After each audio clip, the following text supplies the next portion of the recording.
আসসালামু আলাইকুম ওয়া রাহমাতুল্লাহি ওয়া বারাকাতুহু। বিসমিল্লাহির রহমানির রহিম। আলহামদুলিল্লাহি রাব্বিল আলামিন ওয়াল আকিবাতু লিল মুত্তাকিন ওয়াসসালাতু ওয়াসসালামু আলা নাবিয়্যিহি মুহাম্মাদিন ওয়া আলিহি ওয়া আসহাবিহি আজমাইন, আম্মা বা'দ। সম্মানিত দিনদার ভাই বোনেরা, আজ আমি আপনাদের জন্য অত্যন্ত চমৎকার একটা ভিডিও নিয়ে হাজির হয়েছি। বন্ধুরা আমার, আপনারা জানেন গত কয়েক বছর পর্যন্ত আমি বাংলাদেশের বিভিন্ন প্রান্তে সফর করে বেড়াচ্ছি। আলহামদুলিল্লাহ, যেখানেই যাচ্ছি অসংখ্য অগণিত ভাই ও বোন আমার সাথে দেখা সাক্ষাৎ করে তাদের নানা রকম সমস্যার কথা তুলে ধরছেন। আমিও আমার সাধ্যানুযায়ী তাদের সাহায্য করার চেষ্টা করে যাচ্ছি। বন্ধুরা আমার, আল্লাহ রাব্বুল আলামিনের কাছে এই প্রার্থনা করি, আল্লাহ রাব্বুল আলামিন যেন আমাকে আমৃত্যু মানুষের খেদমতে নিয়োজিত রাখেন, আমিন। বন্ধুরা আমার, আমরা যখন বিভিন্ন এলাকায় সফরে বের হই, নানা মানুষ নানা সমস্যা নিয়ে আমাদের সাথে দেখা সাক্ষাৎ করে থাকেন। তো বন্ধুরা আমার, এইসব সমস্যার মধ্যে বিশেষ কয়েকটা দিক থাকে। যেমন অনেকেই বলে থাকেন যে স্যার, আমাদের অভাব অনটন দূর হচ্ছে না। অনেকেই বলে থাকেন যে স্যার, নিজে বিয়ে করতে পারছি না। অনেকে বলে থাকেন যে স্যার, আমাদের সন্তানদের বিয়ে দিতে পারছি না। কেউ বা আবার ভাগ্য খোলার জন্যে কোনো একটা তদবির চেয়ে থাকেন। তো বন্ধুরা আমার, আজকে আমি সূরা কাসাসের আলোকে ছোট্ট একটা দোয়া আমি শিখাবো, যে দোয়াটি স্বয়ং মূসা আলাইহিস সালাতু ওয়াসসালাম পড়েছিলেন, আর যে দোয়াটি সূরা কাসাসের 24 নম্বর আয়াতের মধ্যে উল্লেখ করা হয়েছে।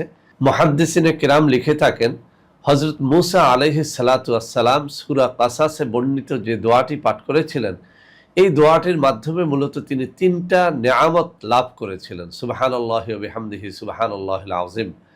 1 নম্বর নেয়ামত হচ্ছে, এই দোয়ার মাধ্যমে আল্লাহ রাব্বুল আলামিন তার জীবন থেকে অভাব অনটন দূর করে দিয়েছিলেন। 2 নম্বর নেয়ামত হচ্ছে, এই দোয়ার মাধ্যমে তিনি হযরত শুআয়ব আলাইহিস সালাতু ওয়াসসালামের সুন্দরী কন্যাকে বিয়ে করতে পেরেছিলেন। 3 নম্বরে, এই দোয়ার মাধ্যমেই তিনি নবুয়তি লাভ করেছিলেন। সুবহানাল্লাহি ওয়া বিহামদিহি সুবহানাল্লাহিল আযীম। তো বন্ধুরা আমার, মুহাদ্দিসিনে কিরাম, আউলিয়া কিরাম এই দোয়াটিকে বিভিন্ন কিতাবের মধ্যে উল্লেখ করেছেন। তারা বলেছেন যে পরীক্ষার আলোকে দেখা গেছে হযরত মূসা আলাইহিস সালাতু ওয়াসসালামের এই দোয়া যে বেশি করে পাঠ করবে, তার 3টা অবশ্যই নেয়ামত লাভ হবে। 1 নম্বর নেয়ামত, সে সুন্দরী কোনো কন্যা বা সুন্দরী কোনো পাত্রকে বিয়ে করতে পারবে, অর্থাৎ কোনো পরহেজগার সুন্দরী কন্যা অথবা পাত্রকে সে বিয়ে করতে পারবে। 2 নম্বরে, তার জীবন থেকে অভাব অনটন দূর হয়ে যাবে। 3 নম্বরে, তার ভাগ্য খুলে যাবে। সুবহানাল্লাহি ওয়া বিহামদিহি সুবহানাল্লাহিল আযীম।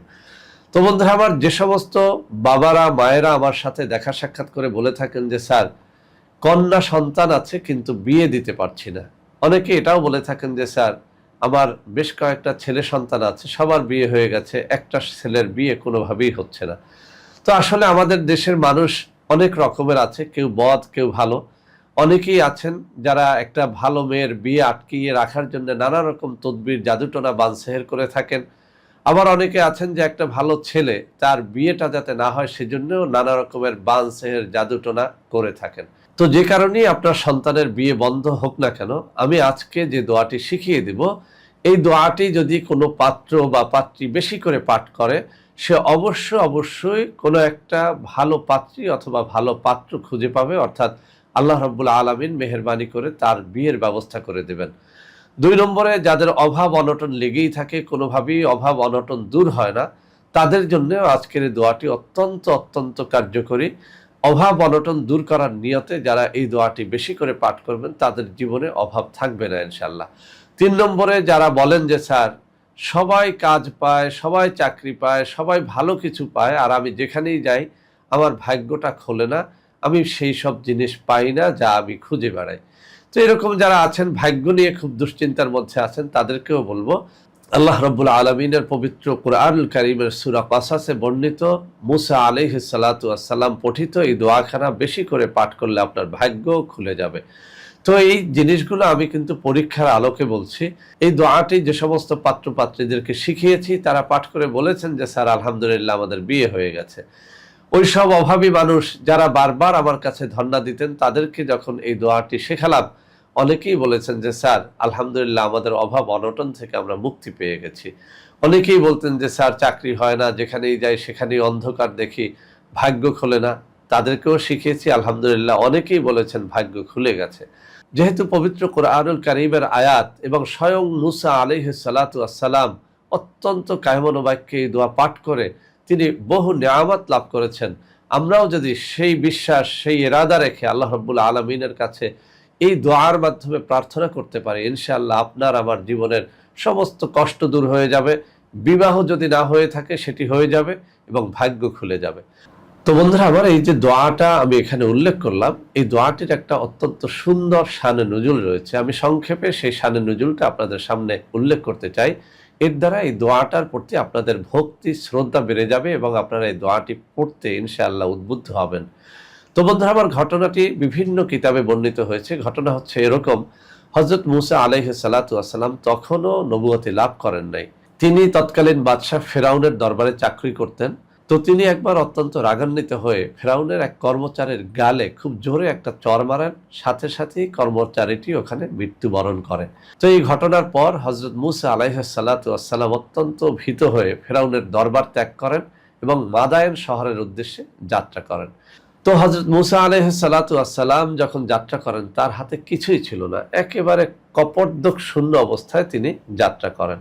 তো মাদায়েন শহরে যখন তিনি প্রবেশ করেন, তিনি দেখতে পান একটা কূপের নিকট কিছু মানুষ ভিড় করছে, তাদের জীব জন্তুকে সেখানে পানি পান করাচ্ছে। তো বিশ্রামের জন্য হযরত মুসা আলাইহিস সালাতু ওয়াসসালাম কূপের পাশে একটা গাছের ছায়ায় বসে পড়েন।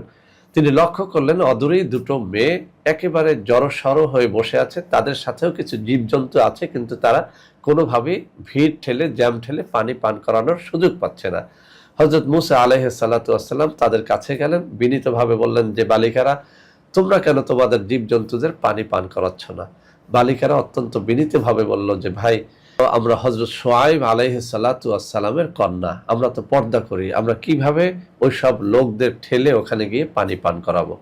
তো হযরত মুসা আলাইহিস সালাতু ওয়াসসালাম বালিকাদের কাছ থেকে তাদের জীবজন্তুগুলো নিয়ে নিলেন এবং অত্যন্ত যত্ন সহকারে ওই জীবজন্তুগুলোকে পানি পান করালেন। এরপরে হযরত মুসা আলাইহিস সালাতু ওয়াসসালাম গাছের ছায়ায় বসে বসে এই দোয়া চোখের পানি ফেলে পাঠ করতে থাকলেন। রব্বি ইন্নী লিমা আনজালতা ইলাইয়া মিন খায়রিন ফাকির, রব্বি ইন্নী লিমা আনজালতা ইলাইয়া মিন খায়রিন ফাকির। অর্থাৎ, হে আমার প্রভু, তুমি দয়া করে আমার প্রতি যে অনুগ্রহ নাজিল করবে, আমি সেই অনুগ্রহের মুখাপেক্ষী। সুবহানাল্লাহি ওয়া বিহামদিহি সুবহানাল্লাহিল আযীম। তো আল্লাহ রাব্বুল আলামিনের কাছে এই দোয়া এত বেশি প্রিয় হলো, তার জীবন থেকে অভাব চলে গেল। 2 নম্বর হলো, একসময় শুআয়ব আলাইহিস সালাম খুশি হয়ে তার একটা কন্যাকে মুসা আলাইহিস সালামের সাথে বিয়ে দিয়ে দিলেন। 3 নম্বরে, কিছুদিন পরে হযরত মুসা আলাইহিস সালাতু ওয়াসসালাম নবুয়তি পেয়ে গেলেন। তো বন্ধুরা, আমরা এই জন্যই বলেছি, যাদের জীবনে খুব দুঃখ কষ্ট বেশি আছে, যারা সুন্দরী কন্যা বিয়ে করতে চান, সুন্দর পরহেজগার একটা ছেলেকে বিয়ে করতে চান, তারা যেন এই দোয়াটা বেশি করে পড়েন। আর তারাও যেন বেশি করে পড়েন যাদের জীবনে দুঃখ কষ্ট লেগেই আছে, অভাব অনটন লেগেই আছে, ভাগ্য খোলে না, তারাও যেন এই দোয়াটা বেশি করে পড়েন। তো বন্ধুরা আমার, আমি এখন সেই দোয়াটি আপনাদেরকে তেলাওয়াত করে শোনাবো। আপনারা একটু মনোযোগের সাথে শুনে শুনে এটা মুখস্থ করে নেবেন। যদিও আমি এখানে অর্থসহ উচ্চারণ দিয়ে দেব, তারপরেও আমি বিনত আরজ করব, আপনারা যারা পাঠ করবেন তারা যেন অবশ্যই আমার তেলাওয়াতখানা শুনে শুনে তারপরে মুখস্থ করে নেন। কেননা পবিত্র কোরআনুল কারীম আরবিতে বর্ণিত হয়েছে, এই আরবি উচ্চারণ বাংলায় সঠিকভাবে হয় না। সেজন্য আমি যে তেলাওয়াত করব, আমি যেহেতু হাফেজে কোরআন, শুদ্ধভাবে তেলাওয়াত করার চেষ্টা করব। আপনারা শুনে শুনে আয়াতখানা তেলাওয়াত শিখবেন এবং আমি যে 3টি সমস্যার কথা উল্লেখ করলাম, এই 3টি সমস্যার কোনো একটা সমস্যা বা কোনো 2টা সমস্যা বা এই 3টা সমস্যা যাদের জীবনে রয়েছে, তারা যেন নির্ধারিত নিয়মে এই দোয়াটি বেশি করে পাঠ করেন। তো পাঠ করার আগে আমি আপনাদেরকে কয়েকটা শর্তের কথা উল্লেখ করে দিচ্ছি। অবশ্যই আপনি যেন নামাজি, রোজাদার, পরহেজগার ব্যক্তি হন। কোনো কোরআনী আমল কোনো ফাসেক ফুজ্জার যদি করে, আসলে তার দ্বারা এর সুফল পাওয়া যায় না। 2 নম্বরে, আপনি যেন নেশাখোর না হন। পবিত্র মুখে পবিত্র দিলে যখন এটি পড়বেন তখন অবশ্যই এই দোয়া কবুল হবে। 3 নম্বরে, আপনাকে আমি রিকোয়েস্ট করব, আপনি যেন ভোর রাত্রে 2 রাকাত তাহাজ্জুদের নামাজ পড়ে এই দোয়াটি পাঠ করেন, তাহলে নিঃসন্দেহে বলা যায় আমরা ওই 3টি নিয়ামত অবশ্যই লাভ করতে পারবো। তো বন্ধুরা আমার, দোয়াটি অনেক কিতাবের মধ্যে এভাবে বর্ণিত হয়েছে যে দৈনিক 5 ওয়াক্ত নামাজের পরে 100 বার, কোন কোন কিতাবের মধ্যে বলা হয়েছে দৈনিক ওযু সহকারে 121 বার, কোন কোন কিতাবের মধ্যে বলা হয়েছে তাহাজ্জুদ নামাজের পরে 500 বার এই দোয়াটি পাঠ করতে হবে। তো বন্ধুরা আমার, আপনারা যে নিয়তেই পাঠ করেন না কেন, এই 3টে নিয়মের যে কোনো একটা নিয়ম ফলো করে এই দোয়াটি যেন আপনারা পাঠ করেন।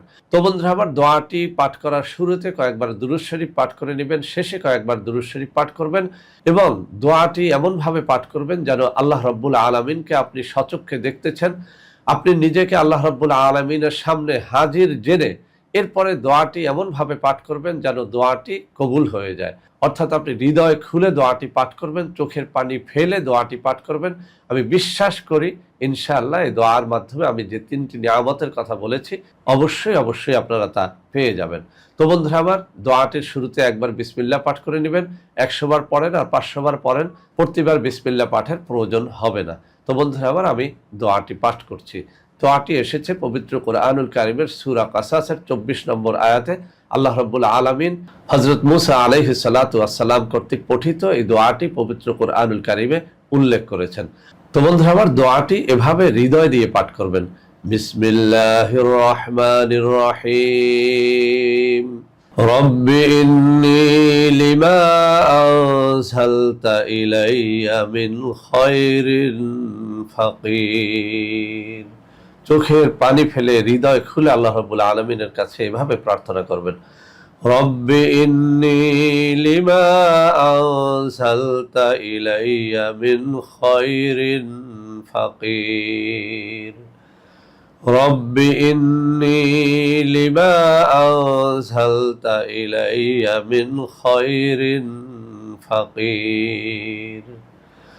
রব্বি ইন্নী লিমা আনজালতা ইলাইয়া মিন খায়রিন ফাকির।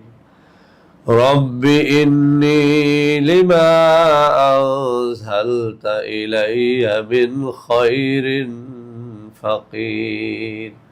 বন্ধুরা আমার, আপনি বিবাহের উদ্দেশ্যে পড়েন অথবা ভাগ্য খোলার নিয়তে পড়েন অথবা অভাব অনটন দূর করার নিয়তে পড়েন, যেভাবেই পড়েন না কেন অত্যন্ত হৃদয় খুলে আল্লাহ রাব্বুল আলামিনের কাছে কায়মনোবাক্যে প্রার্থনার মতো করে এই দোয়াটি পাঠ করবেন। তো বন্ধুরা আমার, পবিত্র কোরআনুল কারীমের এই দোয়াটি অবশ্যই আপনারা যেন আমল করেন। যারা এই সমস্ত বিপদের মধ্যে রয়েছে তাদেরকেও যেন আমলটি শিখিয়ে দেন। আমার এই ভিডিওটি ওই সমস্ত বন্ধুদের মধ্যে ছড়িয়ে দেবেন যারা এই সমস্ত বিপদের মধ্যে রয়েছে। তো বন্ধুরা আমার, ভিডিওটি ভালো লাগলে লাইক করবেন, কমেন্ট করবেন, শেয়ার করবেন, আমাদের প্রত্যেকটা চ্যানেলকে ভালোবেসে সাবস্ক্রাইব করবেন। আল্লাহ হাফেজ। আসসালামু আলাইকুম ওয়া রাহমাতুল্লাহি ওয়া বারাকাতুহু। বন্ধুরা আমার, আপনাদের মধ্যে অনেকেই আমাদের প্রোডাক্ট ক্রয় করতে গিয়ে প্রতারিত হচ্ছেন। সেজন্য এখন কিছু নম্বর আমি মুখে পড়ে শোনাবো। এই সব নম্বরে প্রোডাক্ট অর্ডার করলে আপনারা ইনশাআল্লাহ প্রতারিত হবেন না। 01335096001, 01335096002, 01335096003, 01335096004, 01335096005, 01335096006। এছাড়াও বন্ধুরা আমাদের একটা হটলাইন নম্বর রয়েছে, এই নম্বরটি 24 ঘন্টা আপনারা খোলা পাবেন, 09647450450। বন্ধুরা আমার, এছাড়াও সারা বাংলাদেশের সবকটা অফিসের নম্বর এখন আমি হাতে তুলে ধরে দেখিয়ে দিচ্ছি। এই সব নম্বরেও আপনারা প্রোডাক্ট অর্ডার করলে প্রতারিত হবেন না ইনশাআল্লাহ।